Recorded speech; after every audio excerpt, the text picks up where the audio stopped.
All right, good morning, everybody. Welcome to your daily dose of scripture, news, and commentary. Today is May the 29th, 2024, and I'm Stan Grant. That sounded funny. I'm Stan Grant all the time. It's not that it's May 29th and I'm Stan every day. Anyway, it just sounded funny when I said that, so welcome, at any rate. I have spent now several videos, probably a couple of weeks now, where I've been talking about how to reverse the curse. Everything that Jesus did was to restore man to original design. We've got to start thinking original design, not broken design, not the designs that Satan has for us. An altered, broken, dysfunctional existence is not God's design for you. You've got to get that into your spirits. You need to begin to contend for normal. Contend for God's blessings. Don't accept the brokenness. Now, I want to begin to tie this back into our subject of faith because faith is really the critical component for reversing the curse. You see, the enemy, Satan, wants to stick the curse to you like Velcro. And he's going to just throw things at you to see what sticks. And he's going to throw things at you to see what you're going to own. And he wants you to be convinced that the curse is always going to be stuck to you. But he wants you to be content with an altered life. So he wants to disrupt your life in every way imaginable, and then he wants you to be accepting of that. And then once you've become accepting of that, that's when he's got you. That's how the curse sticks to you like Velcro. Here's an observation that I've made over the course of the past several years, and it's this. A person who accepts dysfunction is almost impossible to help. They've adopted, they've embraced the curse as a way of life. And they adapt to the curse instead of making the curse adapt to the wholeness that God offers to us in His Word and in what He did in the finished work of Jesus Christ on the cross of Calvary. So Satan wants to come along and he wants to make that curse stick to you. But you see, we've got the shield of faith. It's one of the weapons that God gives to us, one of our spiritual weapons. We've got this shield of faith, whereby we're able to quench all the fiery darts of the wicked, is what it says in Scripture. Well, you see, that shield of faith makes you Teflon. So things just slide off of you, so they don't stick to you. Faith actually deflects the arrows that the enemy sends your way. And you can still see him shooting at you. You can still see the curse coming, and you've still got to deal with it. But the curse does not penetrate your soul and stick to your life when you begin to extend your faith and use your faith. So faith is a powerful weapon to deflecting what the enemy wants to throw at you. Now, I want to look at a passage of Scripture that's going to serve as kind of a launching pad. It's going to launch us into discussion over the course of the next few days, but it's along these lines, and here's what it is. It begins in Matthew 17 and verse 14. It says that when they were come to the multitude, this is Jesus and some of his disciples, just a few of them, it says, there came to him a certain man kneeling down to him and saying, Lord, have mercy on my son, for he is a lunatic and sore vexed. For oft times he falleth into the fire, and oft into the water. And I brought him to thy disciples, and they could not cure him. Now notice Jesus' response in verse 17. And Jesus answered and said, O faithless and perverse generation, how long shall I be with you? How long shall I suffer you or put up with you? Bring him hither to me. And Jesus rebuked the devil. And the devil departed out of him, and the child was cured from that very hour. Then came the disciples to Jesus apart, and said, Why could not we cast him out? And Jesus said unto them, Because of your unbelief. For verily I say unto you, that if you have faith as a grain of mustard seed, you shall say unto this mountain, Remove hence to yonder place, and it shall remove, and nothing shall be impossible unto you. Howbeit this kind goeth not out but by prayer and fasting. Well, in what we have just read here, the disciples fail to reverse the curse. But Jesus succeeds in reversing the curse for this young man. And verse 17 really tells us why. It says that the disciples' thinking was perverse. That extends down into verse 20, where he says that perverse thinking is thinking that is rooted in unbelief.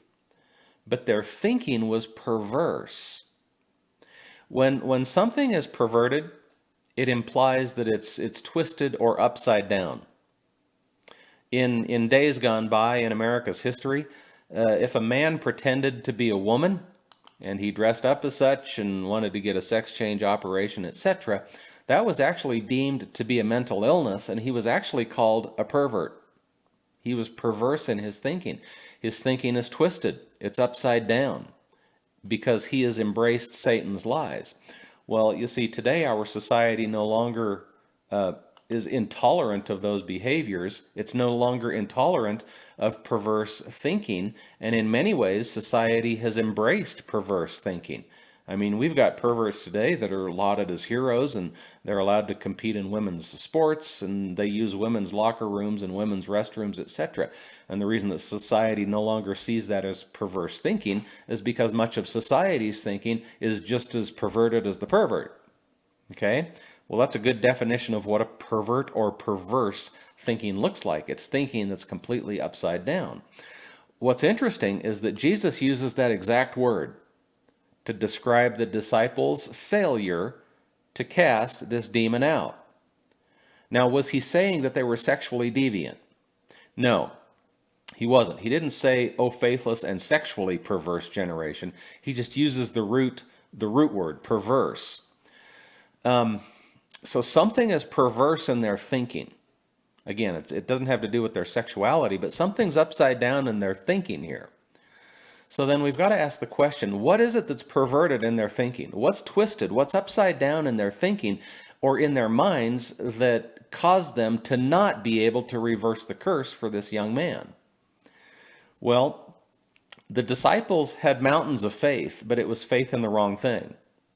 And Jesus, what we see down in verse 20, he says, all you need is tiny faith, but it's got to be faith in the right thing. Okay, and then you'll be able to drive this thing out. So what is it that Jesus is talking about? What's perverse in their thinking? What's upside down or twisted? Well, I think that the answer is really found in Matthew chapter 10. Let me go back to Matthew chapter 10 and verse 1, because this is prior to this event in Matthew 17. Look at what happens in Matthew 1. It says that Jesus called to him his 12 disciples. Now, these are the same guys that 7 chapters later are trying to cast out this demon. So he calls unto him all 12 of his disciples, and he gave them power against unclean spirits to cast them out, and to heal all manner of sickness and all manner of disease. Now again, this was several chapters before their encounter with the demon-possessed boy in Matthew chapter 17. And what do we see here in Matthew 10? Jesus gave them power over demons. And you know what? He never took it back. So I like to think of Matthew chapter 10 as the transmitter being flipped on. Jesus begins to transmit power to them in Matthew chapter 10. That's when the transmitter is turned on. Heaven begins sending the signal to the disciples. That signal is the source of power. So Jesus is now transmitting that source of power to the disciples in Matthew chapter 10. But here's the thing. It does not matter what the transmitter's doing if the receiver is switched off. The transmitter can be transmitting, but the receiver has to be turned on. I mean, in your home or in your automobile right now, or wherever it is that you're listening or watching this video, there's all kinds of signals that are flying through the room. There's all kinds of signals that are flying through my room right here, right now. And you're not hearing any of them. And the reason that you're not hearing any of those signals that are flying through the room right here, right now, is because I don't have any receivers in this room that are turned on. So if the transmitter is transmitting, then there's really a couple of things that have to happen. Number one, you've got to turn on the receiver. You've got to flip the switch. You've got to make sure that the receiver is on, because it's not a problem with the transmitter. It's a problem with the receiver. You've got to turn on the receiver, and then you've got to make sure that that receiver is dialed in to the right station. And then you'll begin to receive the signal with the utmost of clarity. Now, today, if you'll notice, in America, we're not seeing a lot of miracles. There's a lot of miracles that are taking place overseas and in third world countries. And I think people are a lot more desperate, and their receivers are better tuned. They're more fine-tuned, and they're flipped on. But you see, we've developed a resistance to the Lord within our society today. We rely heavily on money. We rely heavily on human ability. We rely heavily on all manner of human resources that we may have. And so in a certain sense, many Christians even today have shut the receiver off to what Jesus wants to do in their life. Does he want to save them? Yep. Does he want to keep them from going to hell? Yep. But what about all the other things in your life where Satan has come and he's stuck that curse to you like Velcro, and he's wanting to rip that thing off of you? God's wanting to rip that thing off of you. Well, the receiver has to be dialed in. It's not a transmitter problem. It's a receiver problem. And so what's happening today is that a lot of people are blaming the transmitter. The transmitter is God. And they're blaming that transmitter because they're not experiencing the flow of supernatural power in their situation. Well, guess what? It may be because they're not turned on. They haven't turned on the receiver, and they haven't dialed in to receive from God. They're not tuned into the right station. They're tuned into the wrong station. All right, I'm going to leave it there for today because I think that's a good breaking point. We'll get back into this tomorrow. But today, I want you to think about what you're tuned into. What are you receiving in your spirit? What have you taken ownership of? That's the station that you're tuned into. Maybe you need to tune into a different station today and start to own what God is transmitting to you today. And that might be the difference between breaking the power of Satan or succumbing to it. As I said, more on this tomorrow, but until then, I want you to receive the words for America that are found in Psalms 33 and verse 12, which say, "Blessed is the nation whose God is the Lord, and the people whom he hath chosen for his own inheritance." Stand out.